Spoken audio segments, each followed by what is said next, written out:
నమస్తే అమ్మా. నమస్కారం అమ్మా. మేము దుష్టగ్రహ పీడలతో చాలా రకాలుగా 9 సంవత్సరాల నుంచి బాధపడుతున్నామమ్మా. ఆ, మేము రకరకాలుగా చాలా చోట్లకి తిరిగాం గాని, ఏదో ఉపశమనం జరిగింది గాని పూర్తిగా అయితే నయం అవ్వలేదు. మేము యూట్యూబ్‌లో మీ కార్యక్రమాన్ని చూసి ఈ గుడికి రావడం జరిగింది. ఉమ్, వచ్చాక మీకు ఆ రోజు భోగి రోజున వచ్చాం. అవునవును. వస్తే మీరు ఇలాగ ఒక 5 రోజులు నిద్ర చెయ్యాలి. నీకు మంచి ఫలితం కనబడతాది. స్వామి నీకు నిదర్శనం చూపిస్తారని నాకు చెప్పడం జరిగింది. ఉమ్, నేను ఆ రకంగా మొత్తం మీద 5 రోజులు నిద్ర చేయడం కోసం వచ్చానమ్మా. అంటే ఇంటికి 5 వెళ్ళి రోజులు కూడా ఆ, ప్రదక్షిణ చేసి 108 ప్రదక్షిణాలు పసుపు కొమ్ములు లెక్కెట్టుకుని 108 ప్రదక్షిణాలు చేసి నేను స్వామివారి సన్నిధిలో పడుకోవడం జరిగింది. నాలో ఉన్న దుష్టపీడ చాలా వరకు అంటే చాలా 99% నాలో తగ్గిన ప్రభావం నాలో కనబడుతుంది. నాలో మనస్ఫూర్తిగా నేను నమ్ముతున్నాను ఆ స్వామిని. అలాగే నాకు అమ్మగారు మంత్రించిన తమలపాకులు కూడా ఇవ్వడం జరిగింది 3 పూట్ల. అవి ఒక రోజు విపరీతమైన చేదు. అసలు 2, 3 రోజులైతే తినడానికి కూడా చాలా బాధపడ్డాను. కానీ తగ్గడం జరిగింది. అలా అలా కొంచెం కొంచెంగా మారడం జరిగింది. అలా నాలో ఉన్నది కూడా జరిగింది.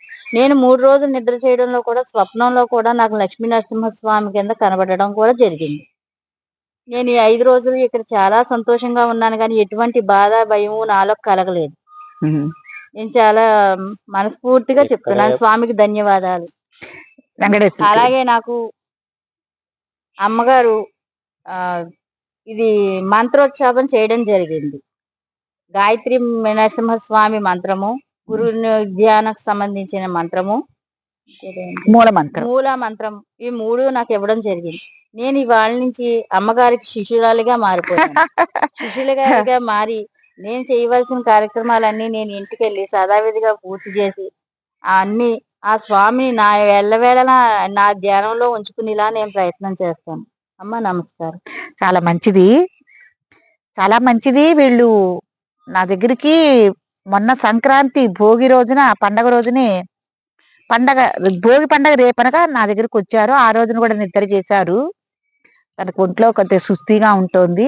కానీ కాలు బాగా రోజులో 2-3 సార్లు లాగుతుంది. అంటే మనకి మనకు బలహీనం వల్ల కొంకర్లు పోతాయని బాధపడుతూ ఉంటాం కదా, అట్లా అన్నమాట. తిమ్మిడి పెట్టినట్టు.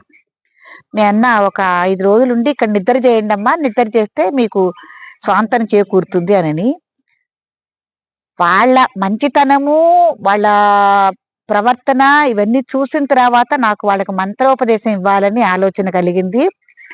చక్కగా గండభీర నరసింహస్వామి, లక్ష్మీదేవితో కూడిన గండభీర నరసింహస్వామిని మూల మంత్రం, అట్లాగే గండభీర నరసింహస్వామి వారి యొక్క గాయత్రి మంత్రం, గురు ధ్యానం, గురు మంత్రం ఇవన్నీ వాళ్ళకి ఇస్తే నిజంగానండి ఎంత భక్తి శ్రద్ధలతో చేశారో. తెల్లవారుజాము 4ంటికే లేచి స్నానాది కార్యక్రమాలు పూర్తి చేసుకుని 108 ప్రదక్షిణాలు పశువు కొమ్ములతో 108 ప్రదక్షిణాలు 5 రోజులు చక్కగా చేశారు వాళ్ళు. చక్కగా వాళ్ళ వంట వాళ్ళే చేసుకున్నారు. చక్కగా ఇంత రోజు ఏదో ఒక ప్రసాదం మళ్ళీ స్వామివారికి తయారు చేసి గర్భగుడిలోకి ఇవ్వటం, అది నేను నైవేద్యం పెట్టడం జరిగింది. ఇవాళతో 5 రోజులు పూర్తి అయిపోతాయి. 5 నిద్రలు కూడా పూర్తి అయిపోతాయి. ఇవాళ మధ్యాహ్నం నుంచి వెళ్ళిపోతారు. ఇవాళ నాగప్రతిష్ఠ కార్యక్రమం కూడా ఉంది. కొద్ది హోమం అది కూడా చేయిస్తానుండమ్మా అన్నాను. మంచిదమ్మా, ప్రతిష్ఠ చేయించుకోండి, కుటుంబ పరంగా మంచిది. అయితే ఇవాళ కొద్ది హోమం కూడా చేయిస్తానుండమ్మా అంటే ఉన్నారు. చాలా అద్భుతం అండి. బాగా భక్తి శ్రద్ధ, నేను చెప్పటం కాదు, వాళ్ళు భక్తి శ్రద్ధలతో వాళ్ళు కూడా చేసుకున్నారు. అసలు వీళ్ళు ఇక్కడ పీఠంలో ఉండటం వల్ల నాకు ఎటువంటి ఇబ్బంది కలగలేదు. అంత ప్రశాంతంగా వాళ్ళ పని వాళ్ళు చేసుకుంటూ భార్యాభర్తలు ఇద్దరు వీళ్ళు చక్కగా నిజంగా అన్యోన్యము. వీళ్ళ బాబు కూడా వచ్చాడు. తను కూడా బిడ్డ ఎంత మంచివాడో. తను జగ్గయ్యపేట వెళ్ళాడు. కాస్త తమలపాకులు కూడా మంత్రించి ఇచ్చా. 3 పూట్లు తీర్థం తీసుకున్నారు. ఏది చెప్తే అది చేశారు. చిన్నులపై పెద్దలపై తినకూడదు, నిషిద్ధంగా నియమనిష్టలతో ఉండాలంటే అట్టాగే ఉన్నారు. అసలు ప్రాతకాలంలో ఫుల్ మంచు, ఇవాళ లేదు కానండి, ఫుల్ మంచులో తలస్నానం చేసి అట్లా తెల్లారేసరికల్లా ప్రదక్షిణాలు చేసుకుని అంత భక్తి శ్రద్ధతో చేశారు. వాళ్ళ బాబుని నేను మొన్న జగ్గయ్యపేట పంపించాను. తమలపాకులు అయిపోయినాయి, తీసుకురమ్మని ఆవునేను. నాకు చాలా చిత్రంగా ఉంది. తను వెళ్ళాడు, కొత్త పిల్లాడు కదా.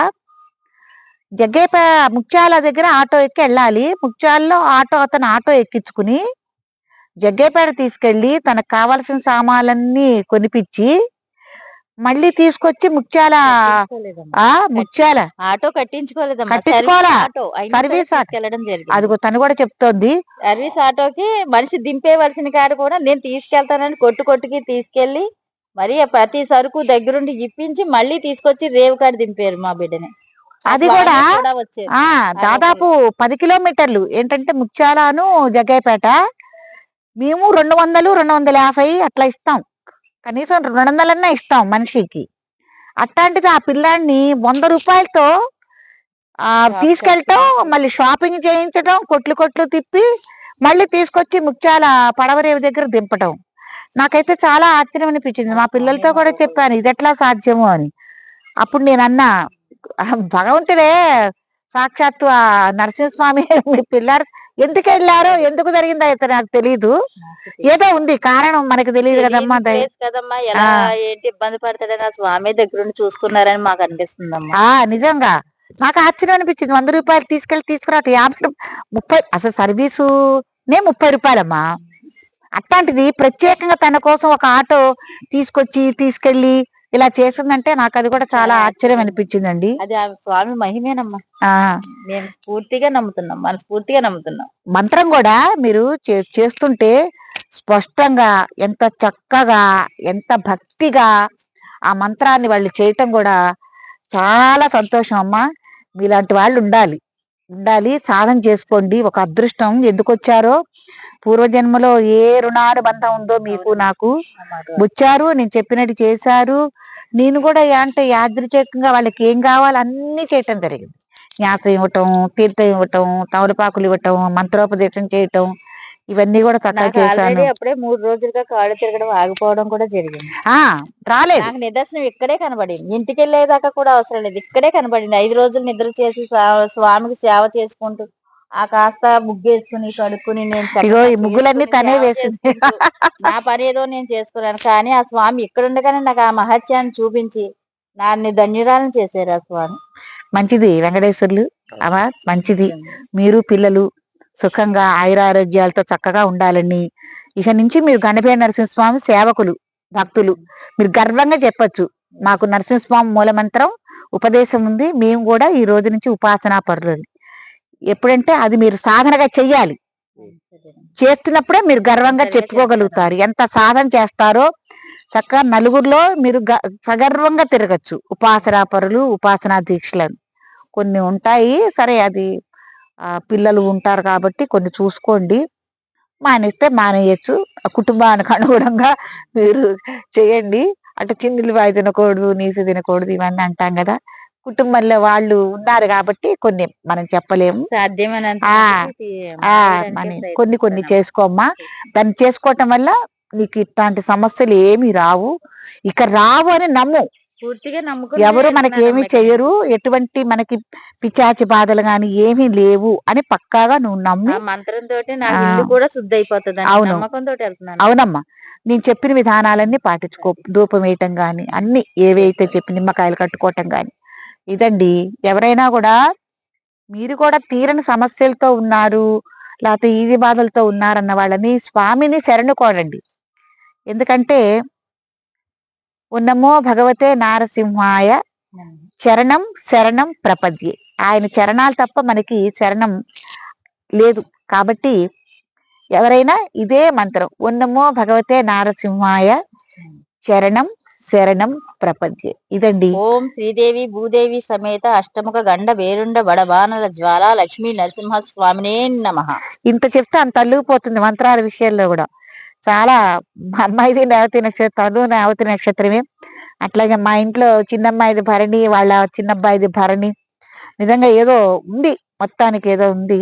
చాలా మంచిదమ్మా, చాలా మంచి ఫ్యామిలీ అండి. నిజంగా నేను కూడా ఈ 5 రోజులు మీరు ఉండటం వల్ల అయ్యో పీఠంలో ఇక నాకు కూడా రేపటి నుంచి ఏమనిపిస్తుంది అంటే టైం టు టైం నేను కూడా కొద్దిగా హడావుడిగా ఇంట్లో పని ముగించుకుని రావటం, చక్కగా చేసుకోవటం.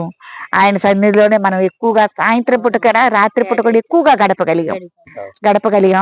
చక్కగా పూలు అవన్నీ తీసుకొచ్చి చాలా చాలా బాగా జరిగిందండి. చాలా సంతోషం. మర్చిపోనమ్మా నా జీవితంలో మీరు. సరేనా? ఎప్పుడైనా మీకు ఇది పుట్టిల్లు. సరేనమ్మా. తప్పకుండా రండి. తప్పనిసరిగా సరేనా? వస్తానమ్మా. ఏ టైంలో అయినా అమ్మ తిన్నావా తినలేదా నన్ను కూడా పలకరించండి. లేదమ్మా, సరేనా? తప్పనిసరిగా. నీ పిల్లల పెళ్లిళ్ళు అవన్నీ కూడా నా చేతుల మీద జరగాలి. తప్పనిసరిగానమ్మా. మీరు ఎంత మాట అన్నారు, మిమ్మల్ని ఎలా వదులుకుంటానమ్మా నేను. మంచిది మంచిది. నారాయణ నారాయణ. పసుపు చుల్ల- నిండుగా ఉండమంది. చల్లగా ఏం కాదు, చక్కగా ఉంటుంది. నువ్వు ఎటువంటి ఆలోచనలు పెట్టుకో బాబు. సరేనా? మంచి. సర్వే జనా సుఖినో భవ. భవన్.